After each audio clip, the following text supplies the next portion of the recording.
আমার স্বামী আমাকে অনেক কষ্ট দিত আর ডিভোর্স দেবার হুমকি দিতে থাকত।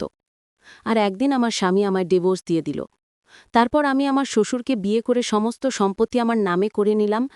আর তারপর আমি আমার বরের সাথে যা করলাম সেটা শুনে আপনিও অবাক হয়ে থাকবেন। আমি আমার গ্রামের সর্দারের একমাত্র মেয়ে ছিলাম। আমার মা বাবা আমাকে ভীষণ আদরে বড় করেছে। একমাত্র হবার কারণে তারা আমার সমস্ত আবদারকে প্রশ্রয় দিত। না হলে আমাকে একদম রাজকুমারীর মতো রাখা হয়েছিল। কষ্টর সাথে তো দূর দূর পর্যন্ত আমার কোনো সম্পর্কই ছিল না। গরমের দিন ছিল সেটা, যেদিন আমি বিকেলবেলা আমাদের অট্টালিকা থেকে বাইরে বেরিয়েছিলাম। সেদিন আমাদের গ্রামেই তৈরি হওয়া খুব সুন্দর একটা বাগানে যাওয়ার ইচ্ছা ছিল। কিন্তু যেই আমি বাগানে পৌঁছলাম, আমি তখন ওখানে একটা ছেলেকে দেখলাম, যে ভীষণ সুন্দর ছিল। ছোটবেলা থেকেই আমাকে সুন্দর জিনিসপত্র আকর্ষণ করত। আর ওই ছেলেটাকে দেখে আমার হৃদয়ও তার প্রতি আকর্ষিত হল। আমার হৃদয় চাইছিল যে আমি সেই ছেলেটার সাথে কথা বলি। কথা বলতে কি জানি কেন আমার মনের মধ্যে একটা আশা জেগেছিল যে সে যেন আমার দিকে তাকায়, আমার কথা শোনে, আর আমিও তার কথা শুনি। কিন্তু নিজের হৃদয়কে সংযত রেখে আমি ফিরে আসার রাস্তা ধরলাম আর চুপচাপ প্রাসাদে ফিরে আসলাম।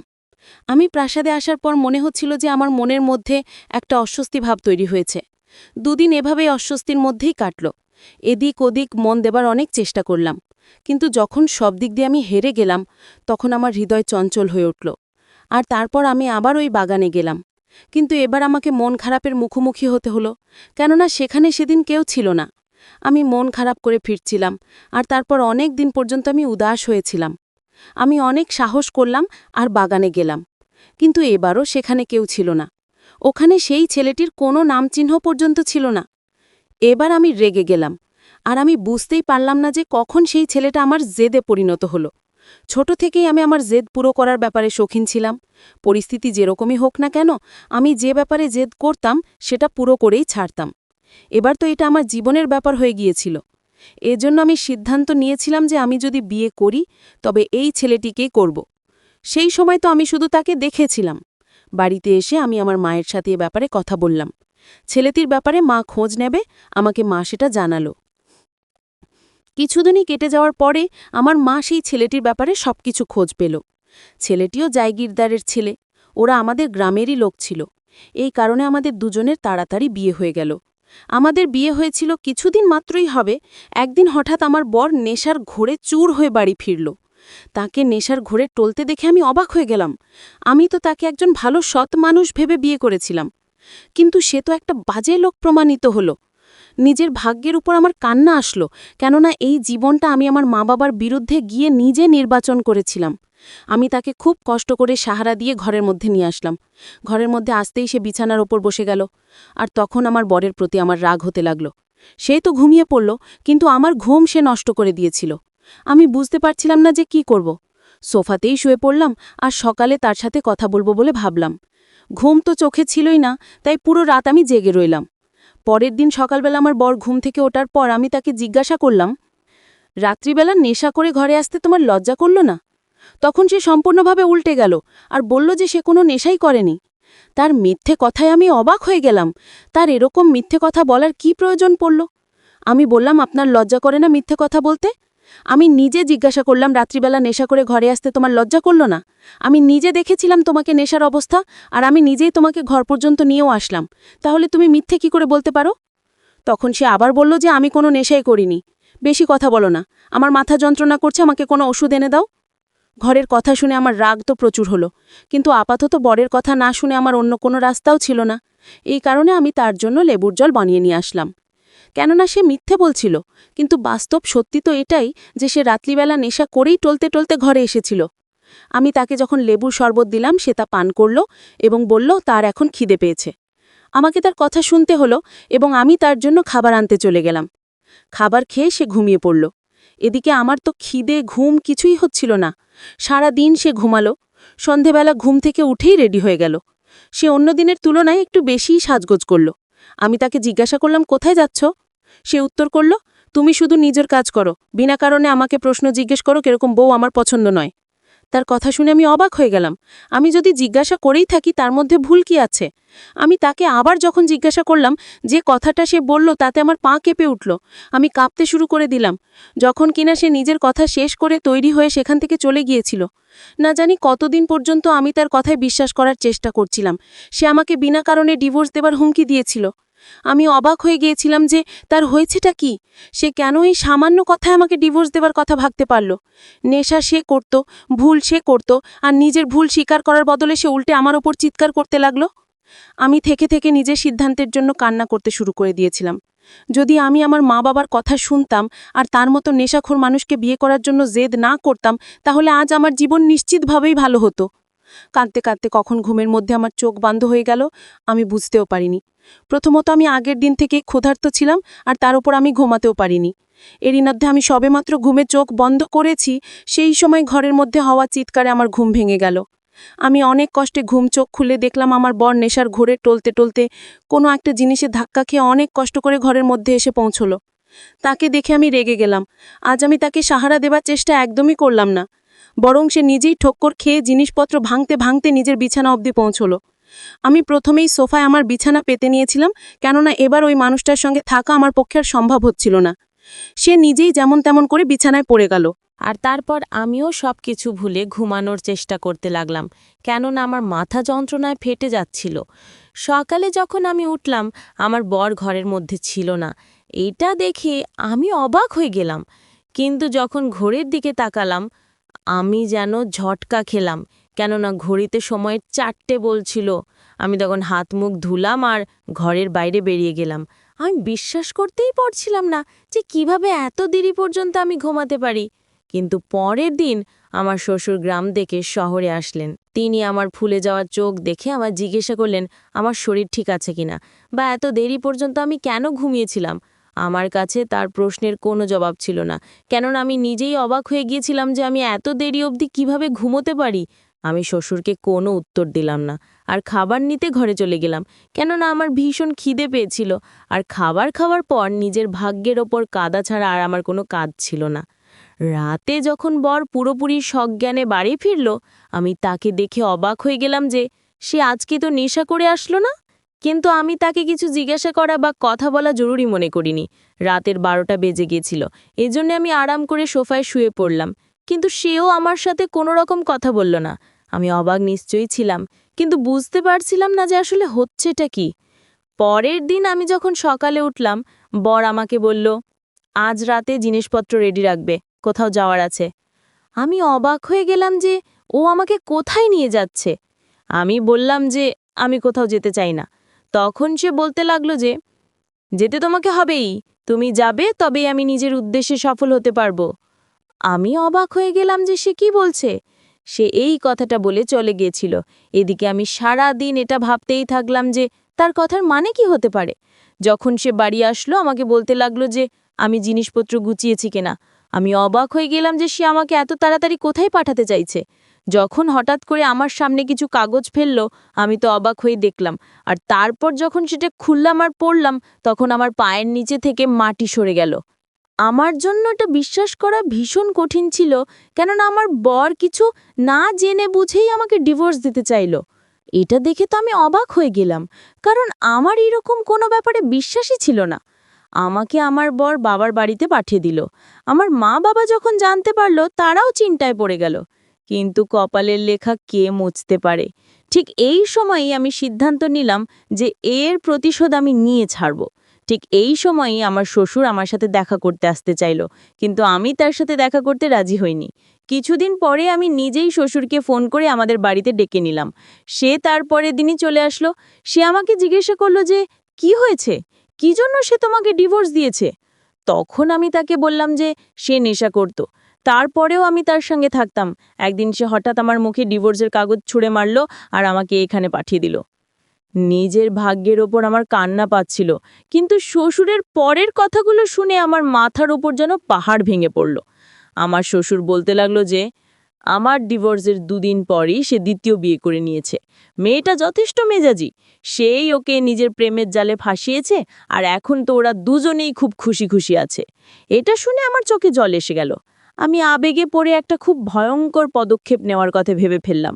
আমি আমার শ্বশুরকে বললাম যে তোমায় আমাকে বিয়ে করতে হবে। আমার কথা শুনে সে অবাক হয়ে গেল, কেননা সে আমার বাবার বয়সী ছিল। সে আমাকে বিয়ে কিভাবে করতে পারে? কিন্তু আমি জানলাম আমার শ্বশুর আমার বরের নিজের বাবা ছিল না, বরং সে কাকা ছিল। সে বিয়ে করেনি আর আমার বরকেই নিজের ছেলের মতো করে লালন পালন করেছিল, কেননা আমার বরের মা বাবা ছোট বয়সে একটা অ্যাক্সিডেন্টে মারা যায়। প্রথমে তো শ্বশুর আমার কথার উত্তরে সরাসরি না বলে দিল, কিন্তু আমার জেদের কারণে তাকে হ্যাঁ করতেই হলো। ঠিক পরের দিন আমি তার বউ হয়ে তার বাড়ি গেলাম। আমাকে নিজের সামনে দেখে আমার বর আমার কাছে আসলো আর নিজের সাথে নিজের বউকেও নিয়ে আসলো আর বলতে লাগলো, আমি তোমার তুলনায় অনেক সুন্দর বউ এনেছি আর আমি ওর সাথে খুব ভালো আছি, কিন্তু তুমি এখানে কি করতে এসেছো? তুমি কি আবার দ্বিতীয়বার আমার বউ হওয়ার স্বপ্ন দেখছো নাকি? আমাকে দেখে সে নিজের বউয়ের হাতে তালি মেরে আমার মজা উড়াতে লাগলো, আর আমার সহ্য করার ক্ষমতা শেষ হয়ে গেছিল। আমি প্রথমে তার মুখে একটু থাপ্পড় মারলাম। সে বোধহয় আমার থেকে এটা আশা করেনি, এই কারণেই সে আমাকে দেখে অবাক হয়ে গেল। অবাক তো তার বউও হয়ে গিয়েছিল। তার বরকে তার প্রাক্তন বউ যখন চড়মড়ে, তখন সেটা অনেক বেশি অপমানের হয়। সে আমার দিকে এগিয়ে আসছিল, কিন্তু আমার শ্বশুর নিজে এগিয়ে এসে তাকে আরও একটা জোরে থাপ্পড় মারল। এই সমস্ত দেখে সে অবাক হয়ে গেল। শ্বশুর বলতে লাগলো যে, এই তোমার মায়ের সমতুল্য, আর এখন ইনি আমার স্ত্রী। খবরদার দিদি, এনার সাথে বেশি জোরে কথা বলেছ। সমস্ত সম্পত্তি আমার, আর আমি এর পুরোপুরো দাবিদার। তাই চাইলেই তোমাকে ঘর থেকে বের করে দিলে পারি। ওনার কথা শুনে আমার প্রাক্তন বারের অনেক বড় ধাক্কা লেগেছিল মনের মধ্যে। সেজন্য সে কিছু বলতে পারল না। আমি নিজের বরের সাথে তার ঘরে চলে এলাম। আমি এখানে এসেছিলাম এই জন্যই যে তার জীবন বরবাদ করতে পারি, যেভাবে সে আমার করেছিল। পরের দিন যখন আমি সকালে উঠলাম, আমি তার বউকে জলখাবার বানানোর হুকুম দিলাম। সমস্ত চাকরদের আমি নিজের কাজের জন্য বেছে নিয়েছিলাম। তারা শুধু আমারই কাজ করার জন্য ছিল। আর যে কিনা এতদিন ধরে আরামের জীবন কাটাচ্ছিল, তাকে এবার তার ক্ষমতা বোঝানোর সময় এসে গেছিল। আমি তাকে দিয়ে জলখাবার তৈরি করালাম, কিন্তু সে কোনো কাজেরই ছিল না। আমি সেই খাবার ফেরত পাঠিয়ে দিলাম, আর তাদের দুজনকেই সেই খাবারটা খাওয়ার জন্য হুকুম দিলাম, কারণ সেটা ছিল অর্ধেক কাঁচা আর অর্ধেক জলে যাওয়া খাবার, যেটা কিনা খুব কষ্ট করে তারা দুজনে খেলো। নিজের জন্য আর শ্বশুরের জন্য আমি তাজা খাবার চাকুয়ারনিকে দিয়ে বানিয়ে নিয়েছিলাম। খাবার খাওয়ার পর আমি তাদের দিয়ে পুরো ঘর পরিষ্কার করালাম। আমার প্রাক্তন বর জমি জায়গার ব্যাপারে ভীষণ লোভী ছিল, যার জন্য সে সবকিছু সহ্য করছিল, কেননা সে খুব ভালো করে জানতো যে এই সমস্ত সুখ ঐশ্বর্য যদি তার থেকে ছিনিয়ে নেওয়া হয়, তাহলে তার হাত খালি হয়ে যাবে। আমি কিছুদিনের মধ্যেই তার জীবন নষ্ট করে দিয়েছিলাম, যার জন্য আমি অপেক্ষা করছিলাম। আর তারপর সেই দিনটা আসলো, যার জন্য আমি অধীর আগ্রহে অপেক্ষা করছিলাম। তার বউ এই সমস্ত কাজ করে করে ক্লান্ত হয়ে গিয়েছিল। সেই সুখ ঐশ্বর্যের কারণে তার সাথে বিয়ে করেছিল, আর এখন যখন তাকে চাকরের মতো জীবন কাটাতে হচ্ছে, তখন সে নিজেই ডিভোর্সের কথা বলে দিল। সে বলল সে ভীষণ সুন্দরী, সে যে কোনো ধনী পরিবার বিয়ের জন্য পেয়েই যাবে। সে বলল, আমি তোমার সাথে আমার জীবন নষ্ট করতে পারবো না, আমাকে ডিভোর্স দাও আর আমার জীবন থেকে তুমি চলে যাও। কিন্তু আমার প্রাক্তন বর তাকে ডিভোর্স দিতে চায়নি, কিন্তু তার বউ কোনোভাবেই তার সাথে থাকার জন্য রাজি ছিল না। তার কারণে বাধ্য হয়ে তাকে ডিভোর্স দিতে হলো, আর তারপর তার বউ তাকে ছেড়ে চলে গেল। পরের দিন সে আমার কাছে আসলো আর আমার থেকে ক্ষমা চাইল, কিন্তু আমার তার উপর একটুও দয়া হলো না। আমি বিয়ের আগে থেকেই সমস্ত জমি জায়গা নিজের নামে করে নিয়েছিলাম, কেননা আমার শ্বশুরের ক্যান্সার ছিল, আর সেটা ছিল সেটার শেষের স্টেজে। তার বেঁচে থাকা অসম্ভব ছিল। এই কারণের জন্য তিনি সমস্ত জমি জায়গা আমার নামে করে দিলেন, কারণ তার নিজের ভাইপোর ওপর একটুও বিশ্বাস ছিল না যে সে তার মৃত্যুর পর তার জমি জায়গা দেখাশোনা করতে পারবে। বরং তার বিশ্বাস ছিল যে সে সেই সমস্ত টাকা পয়সা জমি জায়গা ফুর্তি করে উড়িয়ে দেবে। সমস্ত জমি জায়গা আমার নামে ছিল, যার জন্য আমি তাকে এই সমস্ত বিষয়ে আগে থেকেই সাবধান করে বলেছিলাম, সমস্ত জমি জায়গা আমার নামে আছে, আর তোমাকে একটা নয়া পয়সাও আমি দেব না। এবার তুমি নিজের ওই সুন্দরী বউয়ের সঙ্গে গিয়ে থাকো, সেই তোমাকে খাওয়াবে, আর সেই তোমার সমস্ত প্রয়োজন পুরো করবে। আমার কথা শুনে তার মাথার উপর পাহাড় ভেঙে পড়ল। সে তার বাবার থেকে এটা আশা করেনি, কিন্তু যাই হয়েছিল ভালোই হয়েছিল। সে বাড়ি ছেড়ে যেতে পারত না, কেননা তার বউ তো আগেই চলে গিয়েছিল, আর এখন সে তাহলে কোথায় যাবে? এই জন্য সে আমার কাছে হাত জোর করে বলেছিল আমি যেন তাকে ঘর থেকে না বের করি। আমারও তার ওপর একটু দয়া হলো, আর আমি তাকে ঘরে থাকতে অনুমতি দিলাম। কয়েকদিন কেটে গিয়েছিল, আর আমার শ্বশুর মারা গেল। নিজের বাবার মৃত্যু সহ্য না করে আমার প্রাক্তন বর অসুস্থ হয়ে গেল। সেই সময় আমি তার অনেক সেবা করলাম, আর কিছুদিন পরে সে যখন সুস্থ হয়ে গেল, তখন সে আমার সামনে কাঁদতে শুরু করল, আমার হাতে পায়ে ধরতে লাগল আর আমার থেকে ক্ষমা চাইতে লাগল। তার অবস্থা সত্যি দয়া পাওয়ারই যোগ্য ছিল। আমি না পেরে তার ওপর মায়া করলাম আর আমি তাকে ক্ষমা করে দিলাম। সে বলতে লাগল সে আমার ওপর অনেক অন্যায় করেছে। সৌন্দর্যের ফাঁদে ভরে সে নিজের সুন্দর ঘরকে নিজের হাতে নষ্ট করেছিল। আমি তাকে বললাম, তুমি লেখাপড়া জানো, নিজের পায়ের ওপর দাঁড়াও, কোনো চাকরি করো, আমি আমার সম্পত্তি থেকে তোমায় কিছুই দেব না। সে আমার কথা শুনল আর চাকরির খোঁজে বেরিয়ে গেল। তার কাজের জন্য আমি তাকে চাকরও দিয়ে দিয়েছিলাম, যার জন্য সে আমাকে ধন্যবাদও জানিয়েছিল। এখন ওর শুধু নিজের জন্য একটা ভালো চাকরির দরকার ছিল, যাতে সবকিছু ঠিক হয়ে যায়। সে সকালবেলা ঘর থেকে বেরিয়ে যেত আর বিকেলবেলা ফিরত। 1 সপ্তাহ চেষ্টার পর সে খুব ভালো একটা কোম্পানিতে ম্যানেজারের পদ পেয়ে গেল। সে যখন বাড়ি আসলো তখন সে ভীষণ খুশি ছিল। সে আমাকে বলল যে সে চাকরি পেয়ে গেছে, এবার খুব তাড়াতাড়ি সে নিজের পায়ের ওপর ভালোভাবে দাঁড়িয়ে যাবে। আমি খুশি ছিলাম যে তার জীবন শোধরাতে শুরু করেছিল। আমার জন্য এটুকুই যথেষ্ট ছিল। একদিন সে রাতে আসলো আর এসে আমার ঘরে চলে এলো। এতদিনের মধ্যে এই প্রথমবার ছিল যখন সে আমার ঘরে আসলো। আমি তাকে আমার ঘরে আসার কারণ জিজ্ঞাসা করলাম। সে আমার পায়ের কাছে হাঁটু গেড়ে মাটিতে বসে পড়ল। সে আমাকে যেটা বলল আমি শুনে অবাক হয়ে গেলাম, কেননা সে যেই কথাটা আমাকে বলল আমি কখনো ভাবতেও পারিনি যে সেরম কোনো কথা বলতে পারে। আমি তাকে তার ঘরে পাঠিয়ে দিলাম আর আমার চোখের জলকে আমি আটকাতে পারলাম না। আর রাত আমি কেঁদে কাটিয়ে দিলাম। পরের দিন সকাল হতেই ড্রাইভারের সাথে আমি ঘরে চলে এলাম। আমার মা বাবা হঠাৎ করে ভীষণ চিন্তায় পড়ে গেল, কিন্তু আমি তাদেরকে শান্ত করলাম আর নিজের ঘরে চলে গেলাম। সেখানে গিয়ে আমি আমার প্রয়োজনীয় জিনিসপত্র গোছালাম আর তারপর বাড়ি ফিরে এলাম। আমি তার অপেক্ষা করতে লাগলাম, কিন্তু আমার অপেক্ষা অপেক্ষাই থেকে গেল। আজকে রাতে সে বাড়ি ফিরল না। আমি অবাক হয়ে গেলাম। আমি ভাবলাম আমি হয়তো তার কথা শুনিনি বলে সে আবার ওরমি করছে। তার পরের দিন আমি আবার অপেক্ষা করতে লাগলাম, কিন্তু সে এবারও ফিরল না। আমি বুঝে গেলাম যে আমি হয়তো তার কথা শুনিনি, সেই জন্যই সে রেগে গিয়েছে বা নিজের কৃতকর্মের জন্য সে আফসোস করছে। কিন্তু আমি এটুকু নিশ্চয়ই জানতাম যে আমাকে এবার কি করতে হবে আর কি করলে আমার জীবন আবার আগের মতোই ঠিক হয়ে যাবে। সারাদিন অপেক্ষা করার পর আমার চোখ ঘুমে জুড়ে আসছিল। ঠিক সেই সময় দরজা খোলার আওয়াজ পেলাম। রাতে সে ঘরে ফিরল। তখন সে আমাকে নিজের ঘরে দেখে চমকে গেল। আমাকে নিজের ঘরে দেখে সে অবাক হয়ে গেল। সে আমাকে জিজ্ঞাসা করল যে মাঝরাতে আমি তার ঘরে কি করছি। আমি বললাম, আগে স্নান করে নাও, তোমার জন্য আমি খাবার বাড়ছি, তারপর কথা বলছি।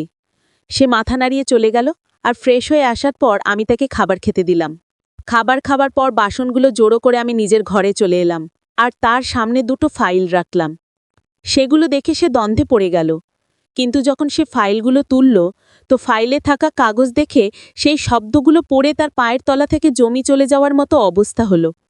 আমার চোখে জল ছিল। তখন সে আমার কাছে আসলো আর আমাকে জড়িয়ে কাঁদতে লাগল। আমাদের ডিভোর্স কোনোদিন হয়নি, কেননা সে মিথ্যে কাগজ বানিয়েছিল, কিন্তু সেই কাগজে তো আমি সাইন পর্যন্ত করিনি, আর তাই সে আমাকে ডিভোর্স দেয়নি। আমি আমার শ্বশুরের সাথে মিলে গিয়েছিলাম, কেননা সে যখন আমার সাথে দেখা করতে এসেছিল সে বলেছিল যে তার ক্যান্সার আছে আর সে বেশি দিন পর্যন্ত বাঁচতে পারবে না, কিন্তু নিজের জীবনে সেটার ভাইপোর সুখী সংসার ভালোভাবে দেখে যেতে চায়। যেই মেয়েটিকে আমার বর বিয়ে করেছিল সে একজন লোভী মহিলা ছিল, আর তাকে শাস্তি দেওয়া একদমই কঠিন ছিল না। আমরা দুজন মিলে সিদ্ধান্ত নিয়েছিলাম যে আমার বরকে আমরা তার ভুল সংশোধন করিয়ে ছাড়ব, আর তারপর সবকিছু প্ল্যান অনুযায়ী চলতে লাগল। সম্পত্তি প্রথম থেকেই তার নামেই ছিল। আমার শ্বশুর তাকে মিথ্যে কথা বলেছিল। সমস্ত সত্যি জানার পর আমার বর আরও একবার আমার থেকে ক্ষমা চাইল। সে সত্যিকারের লজ্জিত ছিল। আমি তাকে ক্ষমা করে দিলাম। সে ডিভোর্সের কাগজ ছিঁড়ে ফেলল, যখন কিনা সম্পত্তি সে নিজেই আমার নামে করে দিয়েছিল। আর এরপর আমরা হাসি খুশিভাবে জীবন কাটাতে লাগলাম।